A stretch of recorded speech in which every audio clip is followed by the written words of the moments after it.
What's up, everyone? Pittsburgh White Shorts coming at you with another deck tech. Today I wanted to talk about a deck that I missed covering the first time around, mostly because it was only legal for a very short amount of time relatively. That is Symphogear, specifically Choice Bar. The recent Japanese ban list. A lot of people have been talking about it. A lot of people are more focused on the bevy of bans. But what I wanted to focus on was a little tidbit at the end, which was a one-card unban from the Symphogear previous four-choice list that I think instantly makes the deck very, very playable again. And I just wanted to briefly go over it again because Symphogear is one of my favorite franchises in White Shorts. So let's get into it. Let's talk about this ban list real quick. The previous ban list was a choose one of four. We had the Shirobe finisher combo that is required for the deck to function, so you have to choose it. This isn't going to change going forward, spoiler alert. We have the Kirika filter. This is also the card that ripped the event that allows you to early play the package out of your deck. The Saver, this card's not very important in the grand scheme of things. It's not part of the core functionality of the deck. It was mostly gravy, as well as keeping the early plays around even easier, as well as giving you more power throughout the game. Super awesome card, just doesn't affect the actual core functionality of the deck. And then, of course, the Chris Chiuri, the Fuka Zero. So on death, discard a card, check up to top four, add a level 1 or higher card, and then also has on death pay to salvage. This was the deck's primary mill and filter tool, and the low stock overhead of the deck made it so that paying that 2 for that selective salvage was actually something that you very regularly did a lot of the time, especially in the early game. The main crux here with this previous ban list is the Shirobe filter card. This card down here, which I will go over in depth later, was not a good enough filter card to patch the loss of both the Chris Chiuri, which was again your primary filter tool, and then the Kirika, which, as well as being a necessary part of the deck to spawn the Kirika side of the package, which then spawns the Shirobe, was a selective filter as well.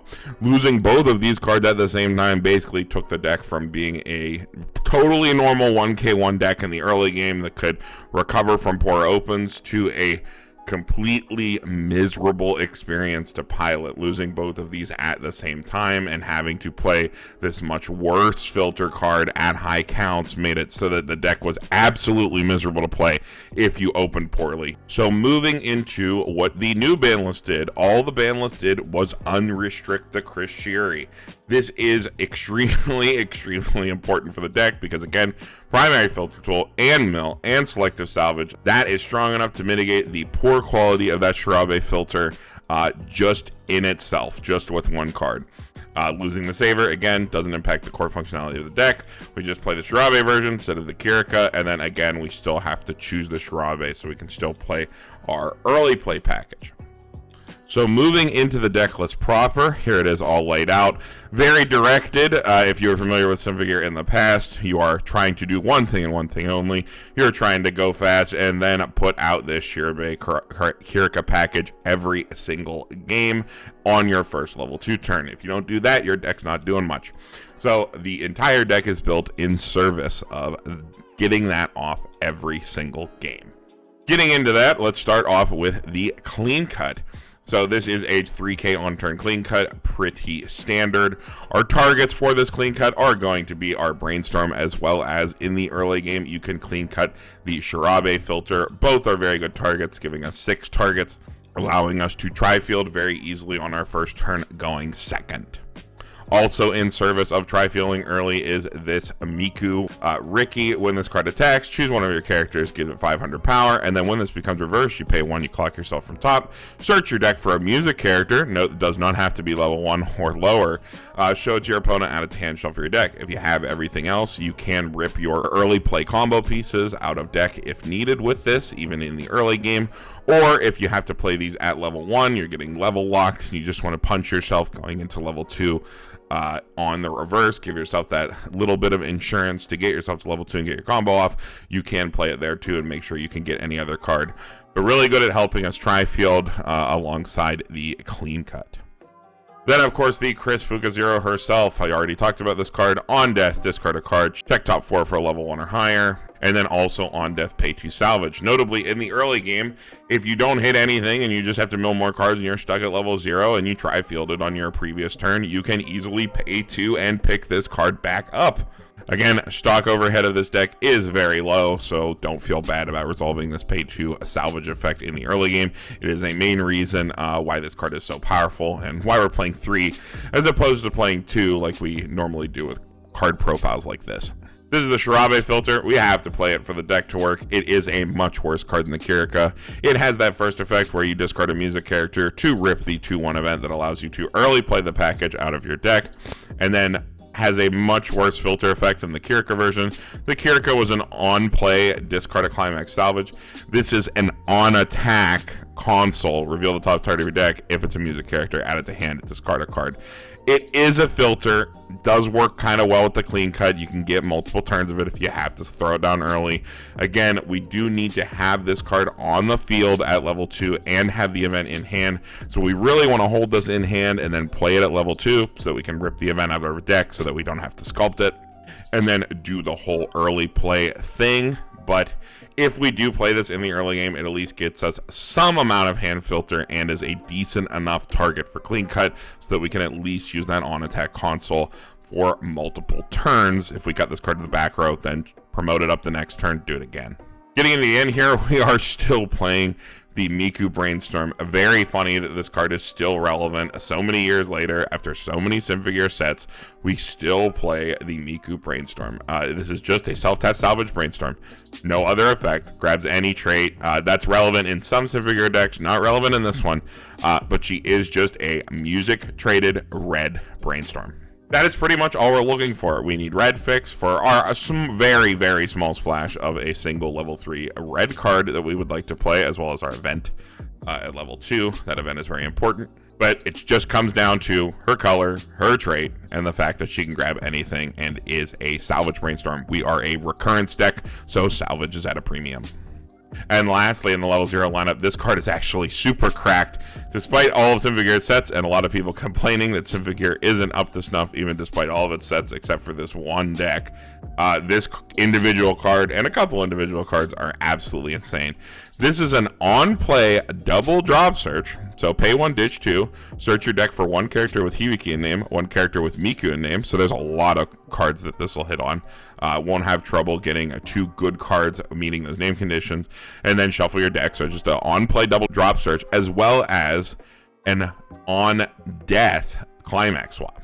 The fact that the card is on death is pretty much completely irrelevant for the climax swap effect, simply because the way that your board comes out in this deck, where the Kirika spawns the Shirabe, Shirabe spawns the Kirika, we do end up playing over characters, and in fact, to triple on our first level 2 turn, we must play over at least a single character to be able to get that triple off in the front row. So the fact that this card has to hit the waiting room to trigger its climax swap effect is really no big deal, especially considering that it's also a drop search for our early game pieces stapled to the same card. Slot efficiency on this one is absolutely nuts. Extremely good card, but no need to play more than a 1 of. Getting into level 1s, we have the Hibiki level 1 combo. Super simple. It's just on attack. As long as you have 2 or more other music characters, you can either Maguro, check up to 4, look for 1 music character, add it to hand, ditch the rest, giving you some good deck speed, or you can trigger twice. So if you've triggered a bar, get back up to that 7 hand or something like that mid-attack step. When you have multiple of the combo down, you can get a little bit of extra stock in the last lane if you don't need an additional card. Always nice to have that little bit of modularity, but a super simple but a super powerful combo. More importantly, this card is combos off choice. Choice is very powerful in the early game in our deck, giving us free stock for stuff like the on-death Miku Riki, such as the Chris Chiuri. Even if we go first and we slam down this and we trigger a choice, we then have 2 stock to pay for her effect, even if we are going first and just dropping this as our only attacker. The high rolls in the early game triggering choice are very, very powerful. Just a super simple but very powerful and modular combo of a good trigger. 2 more cards at level 1. We have this Miku Time Machine. So whenever this gets reversed, you send it to memory.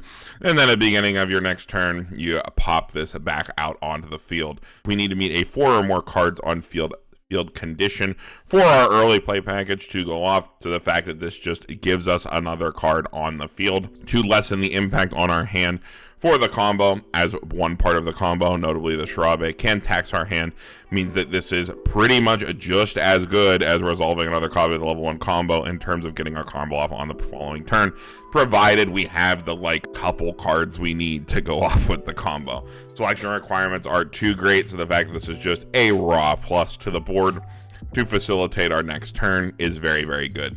Lastly, at level 1, this is a card that I like to play. This is a staple of the more copium lists, after the ban. This card was very popular in those for how we were going to continue to try to play the game.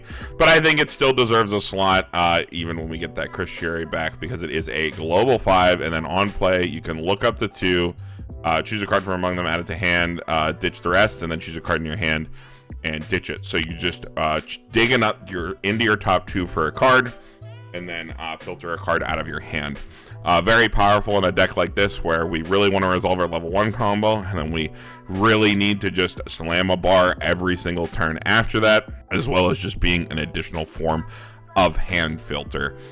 Very powerful one of in a deck like this. I am very biased towards these effects. You definitely don't need to run this card. There are a lot of things you could play. There's multiple bonders to the Ignite module event that you could slot in this card slot, but I really, really like this one for not only the hand filter, a little bit of extra deck speed, although that's not super relevant, but mostly just digging into additional climaxes throughout the game, and a little bit of extra power can sometimes come in handy. Speaking of a little bit of extra power, we're going to get into our level 2s and onwards. I want to get these ones out of the way before we get into the actual early play / finisher package, considering it's all the same thing. It's what you're doing at level 2 and what you're doing from every turn onwards, that into level 3 into the end of the game. So let's talk about the rest of the cards, get them out of the way. So the first is this Miku support. It is a 2k to front to level 3s. Once you're level 2 and onwards, that's perfect. We don't have any other cards that we need to buff that are level 2 or lower, so that extra little power for being only level 3s is fine. When you trigger a choice, you can look at the top card of your opponent's deck and place it on the top or bottom of their deck. A little bit of weird single card mocha there when you do trigger a choice. Usually doesn't come up with the way that our deck works at level 2 with our Kirikin lanes, but could come up with one of the Shirabe lanes. Nice little passive effect. We don't really lose anything for getting it. So that nice little bonus is very welcome. And then you can tap it to give one of your music characters 1k power. So this is really just a power pump here. That's why it's in the deck. That middle effect is kind of just gravy. 2k to front cross turn, as well as giving us a little bit of extra offensive power, is very nice and definitely what you need in certain matchups. We don't want to crash our early plays if we have to, but we are spamming them out every single turn for not a lot of resources. So anything that helps us, maybe just keep one around means that we go resource positive over all these turns, despite spamming out 3 early plays every single time. So having a nice little assist like this in the matchups that we need it is very nice. One counter, you have a couple options here. I really like playing the Chris anti-change counter. It is a pay 3 sack a character on stage anti-change. It is red. There are other counters you could play. There is a Leafa counter, so 2500 reveal top. If it's a character, add it, ditch it, so digging you towards a cancel, as well as filtering your hand. And then a memory kick counter that you could play. All decent options, but I really like the Chris anti-change counter, because in the matchups where your opponent does the traditional thing, which is try to answer your early play spam with their own early plays. If your opponent plays 2 early plays, they immediately have to play around this, and a single counter of this can save 2 of your early plays for the following turn, meaning that you really don't have to spam them back out again using the event play pattern. You can just play this and then have your copies the next turn, because this card saves 2 lanes at once. Pretty nice, but again, there are other counter options. Losing the 1 red card won't really matter too much, so play whichever one you prefer. All right, getting into the early play package. This is the meat and potatoes of the Symphogear deck. This is why the deck was banned in the past. This early play ban package is really, really good. You can start finishing your opponent from level 2, and it is extremely, extremely efficient. We have to play the Shirabe version, which is slightly worse than the Kirika version because it is attached to this worse filter card, but it works exactly the same. So if you have 3 or less music characters, you can't play this card from hand. That means you have to have 4 characters on the board, and because of this second effect here, one of them has to be the Shirabe, because you may choose one of your standing Shirabe, send it to memory, and if you did, choose a character with Shirabe and its name in your hand, place it on stage in any slot at the beginning of your climax phase, choose that Shirabe that you sent to memory, this level 0, and pop it back to your hand. That is very important. We'll get into that when we talk about Ignite module. And then you choose a card in your level slot, put it into the waiting room, and then if you do put this card into level, you need to do that. This card needs to be in your level for part of the combo to work. So you could spawn any Shirabe, but of course you want to spawn this one. This is the early play finisher package. This is the part that we have to spam out first. So normally what you'd like to have is one of this Shirabe and 2 of the Kirika. This was previously, again, a little easier because we were playing the Kirika version. This one obviously spawns Shirabes. The other one obviously spawns Kirikas. When you had to have 2 Kirikas and 1 Shirabe, it was a little bit easier when you spawned the Kirika first. The Kirika also doesn't have the card and level requirement. It's a little bit more freeform, made things slightly easier. But this package is so efficient. This package is so easy to put together. And because of how efficient and crazy it is, the fact that we have to play the Shirabe is really not that big of a deal. It was much more of a big deal losing the Chris Shiri because we lost all our utility, we lost all our early game fixing. The fact that we have to play the Shirabe first kind of sucks, but we can get out that double Kirika single Shirabe board pretty much just as easily now that we have our filtering tools back.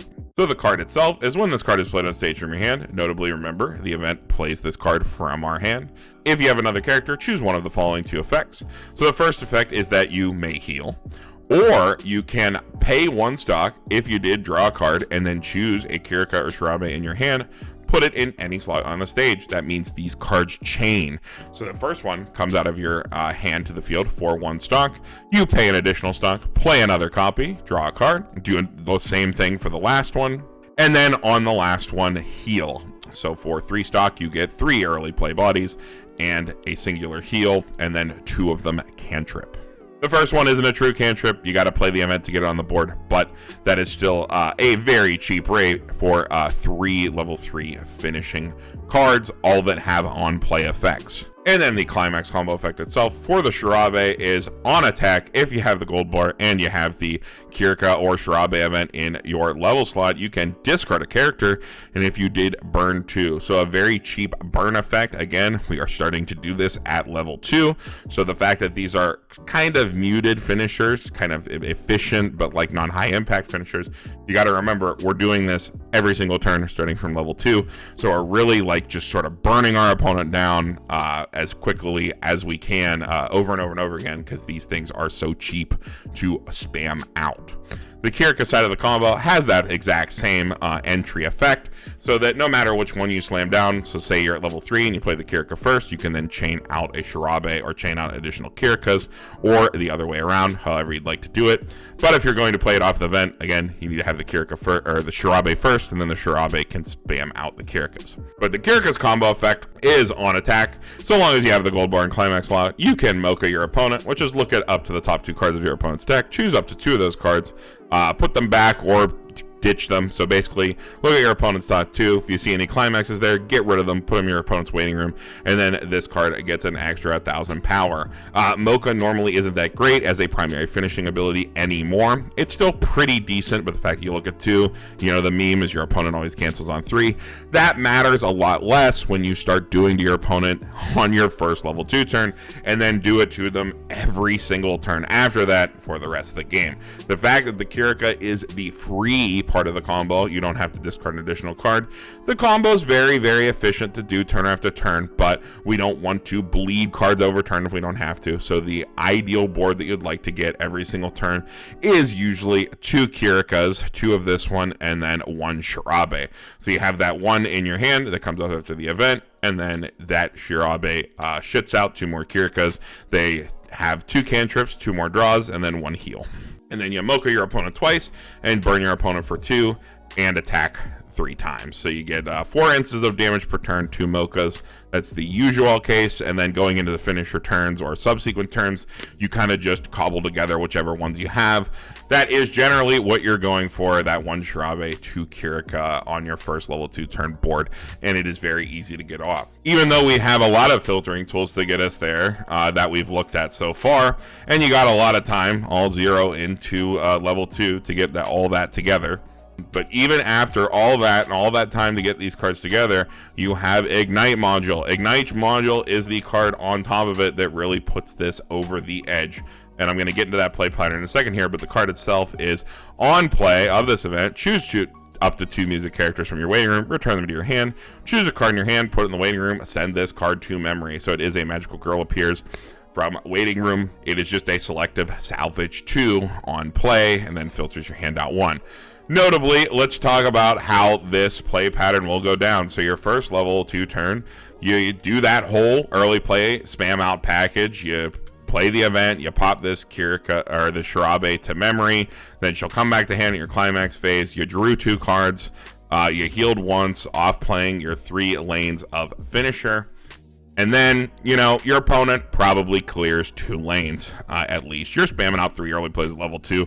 It's a lot, even for most decks in the modern meta, even now, to answer 3 lanes of early plays for as easy as it is for Symphogear to put them out. So then you have this event. Your opponent probably clears 2 lanes very easily. You pick up those 2 combo pieces that died off the Ignite module. And then because that Shirabe came back to your hand, you play it down again. You grab the event out of your deck. The event plays down another one for 1 stock, and then plays down the next one for 1 stock, and then gets you another heal. And then you slam the bar that you triggered from the previous turn, because of course this combo finishing package is off bar. And then you go again, and then you do this every single turn. If you got a climax swap, again, because of the way this board plays out, we're going to have to play over 1 character because we need to have 4 on board to be able to start early playing off the event. And our climax swap is on death, so it doesn't really matter there. And we have this premium filtering tool to make sure that we can go off again every single turn once we get to level 2. The Ignite module is really what allows you to continue to go off every single time. You'd think that you, with a level 1 Maguro combo and very few other selection tools, again, our double drop search is only for Miku Hibiki. This only grabs things from the top of our deck or this event out of deck. And the only other selective salvage we have is either very expensive at a pay 2 or random off our brainstorm. The fact that the Ignite module is a 2 card sculpt for 1 stock, and playing out the entire finishing package off the event is only 3 stock to foot out the whole board. Means that over turns going into the end game from level 2, we can slowly go resource positive because these filtering tools and the package itself is so efficient. We can slowly go resource positive over turns despite playing our finisher every single turn if we aren't ditching too many cards to burn with Shirabe. It's not always right to like blow our resources and burn over and over and over again with Shirabe if we don't have to, if it's not going to do a lot, or we don't want to send our opponent to 3, things of that nature, depending on how they cancel. Lastly, at level 3, we have 1 copy of the Carol stock swap. We don't play the combo. It is just an on-play level 3 stock swap. Very important for sets that have access to this profile to play it, especially in the modern meta. Maybe not so much in JP anymore, as they killed Slime and a couple other things that are maybe stock charging a lot, but you don't want to get disrespected by somebody who sits across from you, realizes your set does not have stock swap, and then becomes an unkillable monster with a giant pile of stock that you have no way to deal with.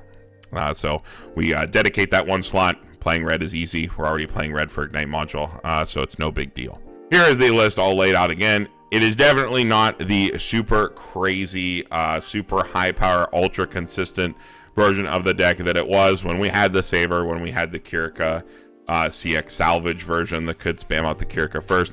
Those small little edges were definitely what made the deck completely unreasonable, because the Saver would mean it was even easier to keep your combos around. The low power line of some of these other cards was very mitigated. by the saver pumping power, as well as that selective salvage off that bar meant that even in their worst games, they really like always got there at any point, because the Shirabe is so much worse filter than the Kirika. However, getting this card back has made all the difference in making the pile of cards a completely like miserable copium engaged, like absolute terrible experience to play, to a completely functional and reasonable deck to bring to locals, or if you love Symphogear, just main and just play it no matter what. Like, the deck is completely functional and online again, based on the current power of the modern format. Doesn't feel too bad for people to sit across from anymore, at least in my limited experience after the ban list playing it again. It is about on power line with what exists out there. People hate sitting across from finishers popping out at level 2, but you know, it's really the same thing as people playing a bazillion Kanatas and stuff like that. Let's be honest, it's just a more aggressive slanted version of that, as opposed to a more defensive thing, like Kanata picking up counters and stuff every single turn. So it's about on power line for what you can expect. The deck is still very potent, very fun, and more than enough for locals and beyond. Now that we have this card back, the whole deck is on the Chris Sherry's back. And that's been never been made more obvious than the second we get it back. And with that, I think we are done here. Upcoming content, Lyco Reco set review is probably the next thing in the chamber. More deck techs and the like. Probably some more Guilty Gear stuff. I want to get people back on and talk about that. Set is super interesting. Maybe after Worlds, after we see what more people have cooked with. I've really only been playing the Standby Ram list, so it'd be nice to see what other people have done. Going into the trio season, not exactly sure how things are going to go. I might not be in the country for the beginning of the trio season, but we'll see how that goes, and we'll cross those bridges when we come to it. But with that, Pittsburgh White Schwartz signing off, and we'll see you all in the next one.